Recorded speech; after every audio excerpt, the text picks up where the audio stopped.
Hello friends, मेरा नाम आलोक रंजन है और आज हम लोग नंबर सिस्टम पढ़ने वाले हैं। ठीक है, तो अगर नंबर सिस्टम के बारे में देखा जाए तो N C H M C T JEE में हर साल इससे कम से कम तो 5 से 8 सवाल पूछे जाते हैं।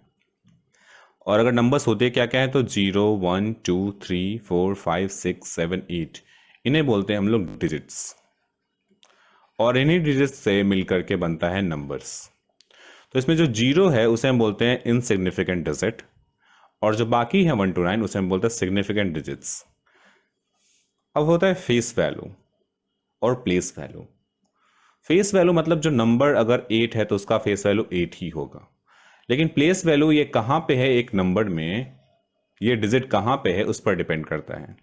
जैसे कि अगर इस नंबर की बात करें हम 486729, जिसे अगर हम दूसरे तरीके से पढ़ना चाहें तो पढ़ सकते हैं 4,86,729। ठीक है, 4,86,729। तो इसमें अगर 8 का हम देखें प्लेस वैल्यू तो वो है 10,000। क्यों? क्योंकि इसके आगे 4 डिजिट्स हैं, इन चारों को हम जीरो बना देते हैं, एक के आगे 4 जीरो। क्यों? क्योंकि ये 4 डिजिट इसके आगे हैं और इसमें यही इसका होता है प्लेस वैल्यू। तो कोई भी नंबर हमें कैसे मिलता है? जब हम उसके फेस वैल्यू को, जो कि 8 है, उसके प्लेस वैल्यू जो कि 10,000 है, उसे जब मल्टीप्लाई करते हैं तो उस डिजिट की वैल्यू उस नंबर के अंदर क्या है ये पता चल जाता है हमें। ठीक है, तो अब हम आगे बढ़ते हैं।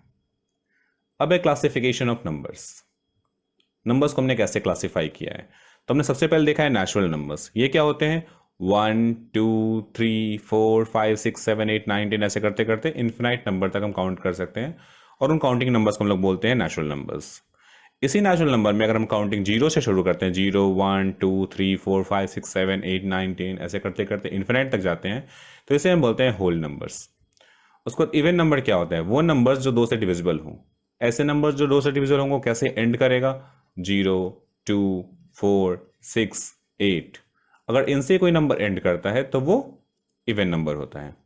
तो ऑड नंबर क्या होगा? ऐसा नेचुरल नंबर जो कि ऑड हो। ऑड का मतलब क्या हो? जो इन सब से डिविजिबल हो। जो नंबर 2 से डिविजिबल नहीं होगा उसे हम बोलते हैं ऑड नंबर्स, जो 2 से डिविजिबल होगा उसे हम बोलते हैं इवन नंबर्स। अब प्राइम नंबर क्या होता है? प्राइम नंबर वो नंबर होता है जो सिर्फ अपने आप से डिविजिबल हो। एक के, या तो वो एक से डिविजिबल होगा या अपने आप से डिविजिबल होगा। वो नंबर n है तो n से। जैसे एग्जांपल के तौर पे अगर 2 को देखा जाए तो 2 सिर्फ अपने आप से डिविजिबल है या फिर 1 से डिविजिबल है। अगर 3 को देखा जाए तो 3 भी सिर्फ अपने आप से डिविजिबल है और 1 से डिविजिबल है। तो इन सारे नंबर्स को हम बोलते हैं प्राइम नंबर्स। अब ध्यान देने की बात यह है कि two is only one number which is even and prime. तो 2 इकलौता ऐसा नंबर है जो इवन भी है और प्राइम भी है। ओके, ठीक है, अब आगे बढ़ते हैं। कंपोजिट नंबर्स क्या होते हैं? प्राइम का जस्ट ऑपोजिट है कंपोजिट। इसके कम से कम एक फैक्टर जरूर होगा, मतलब 4। 4 का क्या क्या फैक्टर होगा? 4 का फैक्टर होगा 1, 2 और 4। इसमें 2 जो है वो इन 4 और 1 के अलावे एक ऐसा फैक्टर है जो एक्स्ट्रा फैक्टर है। ओके, तो यहां पे 2 is a extra factor. Thank you. अब आगे बढ़ते हैं हम लोग। उसके बाद आता है हमारा इंटीजर्स। इंटीजर्स क्या होता है? इंटीजर्स होता है, हमने यहां तक क्या देखा था? सिर्फ पॉजिटिव नंबर्स देखा था, पर इंटीजर्स में क्या होता है? नेगेटिव नंबर्स भी होते हैं, जैसे -2, -3, 0, 1, 2। ये सारे नंबर्स जो होते हैं उसे बोलते हैं हम लोग इंटीजर्स। इसमें पॉजिटिव, नेगेटिव और जीरो तीनों तरह के नंबर्स आते हैं। अब है रैशनल नंबर्स। रैशनल नंबर्स मतलब वो नंबर्स होते हैं जिन्हें हम p बाई क्यू के फॉर्म में लिख सकें, जहां q जीरो नहीं होता है और p और q इंटीजर होता है। इसके बारे में हम आगे देखेंगे, जैसे 2/3, -4, क्योंकि -4 को हम लोग -4/1 लिख सकते हैं, 4 को 4/1 लिख सकते हैं। तो ये सारे नंबर्स जो होते हैं वो रेशनल नंबर्स होते हैं। रेशनल नंबर्स को हम लोग फ्रैक्शन भी बोलते हैं जनरली, या रेशियोज बोलते हैं। इरेशनल नंबर्स क्या होते हैं? वैसे नंबर्स जिन्हें हम p बाई क्यू के फॉर्म में नहीं लिख सकते।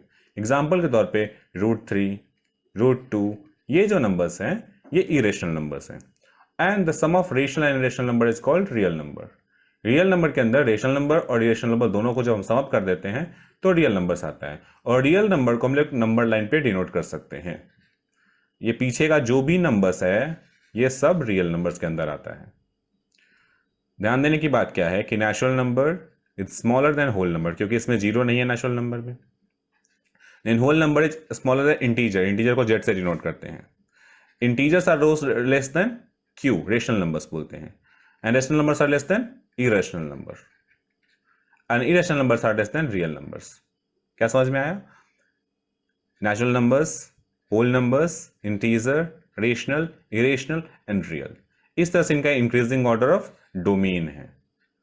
जो नंबर नेचुरल नंबर में आता है वो सारे होल नंबर्स में आएंगे, जो होल नंबर में आएगा वो सारा इंटीजर में आएगा, जो इंटीजर में आता है वो सारा रेशनल नंबर के अंदर आएगा, और प्लस समथिंग एक्स्ट्रा भी आएगा। जैसे होल नंबर में नेचुरल के अलावा जीरो आ जाएगा, इंटीजर्स में निगेटिव नंबर्स आ जाएंगे, रेशनल नंबर्स में फ्रैक्शन सारे आ जाएंगे, इरेशनल में जो उनके बीच में आता है जिन्हें पी वाई क्यू के फॉर्म में नहीं निकाल सकते वो भी आ जाता है, और रियल नंबर्स में सब कुछ आ जाता है। ओके, ठीक है, अब आगे बढ़ते हैं। अब क्या देखते हैं कि एक डिवीजन रूल है हमारे पास, वो क्या है? Dividend is equal to divisor into quotient plus remainder. अगर ऐसा डिवाइड करते हैं 5 और 25 को 27 को 5 से, तो 5 5 सा 25 और रिमाइंडर 2, तो जिससे हम डिवाइड करते हैं उसे बोलते हैं हम लोग डिवाइजर, और जो ऊपर बचता है हमारा वो होता है कोशेंट, और जो रिमाइंडर जो शेष बच जाता है उसे हम रिमाइंडर बोलते हैं, और जिस नंबर को डिवाइड करते हैं उसे हम लोग बोलते हैं डिविडेंड। ठीक है, तो एक फॉर्मूला है, क्या है फॉर्मूला? इन दोनों को मल्टीप्लाई करना है, डिवाइजर और कोशेंट को, और इसको ऐड कर दो रिमाइंडर को, तो जो डिविडेंड था वो निकल के आ जाएगा। जैसे यहाँ पे 5 इंटू 5 अगर करते हैं प्लस 2, तो क्या आ जाएगा? 5 5 जा 25 और plus 2 27, and that is our dividend. Okay, अब यहाँ पे हमारा एक एग्जाम्पल है छोटा सा जिसे हम सॉल्व करेंगे अभी, कि on dividing a number by 357 we get 39 as remainder. Okay, and the same number if divided by 17 what will be the remainder. इसे कैसे सॉल्व करेंगे हम?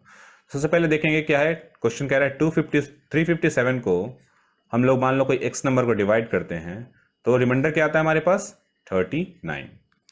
अब दूसरी बार हम लोग किससे डिवाइड करते हैं? 17 से, तो यहां पे हम क्या करेंगे? 17 लिखेंगे।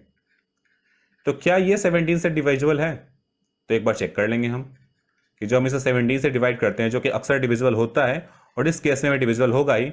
17 2 जा 34, बच गया 1 7 21 टाइम्स, 21 टाइम्स में ये डिविजिबल है। मतलब जिस नंबर को अगर ये डिवाइड कर सकता है तो ये 17 भी उसे डिवाइड करेगा। अब 17 से सीधा इसको निकाल देंगे, 17 डिवाइडेड बाई 39, तो हो जाएगा 17 दूनी 34, 34 और नीचे बच जाएगा 5। This is the remainder. बात समझ में आई मैंने कैसे निकाला? एक तो हम इसे फास्ट इस तरीके से निकाल सकते हैं, दूसरा हम चाहें तो एक दूसरे तरीके से भी निकाल सकते हैं। वो क्या होगा? तो ध्यान से देखिए, इसे इसके लिए हटा देता हूं पहले, जो भी हमने कैलकुलेशन किया उसे,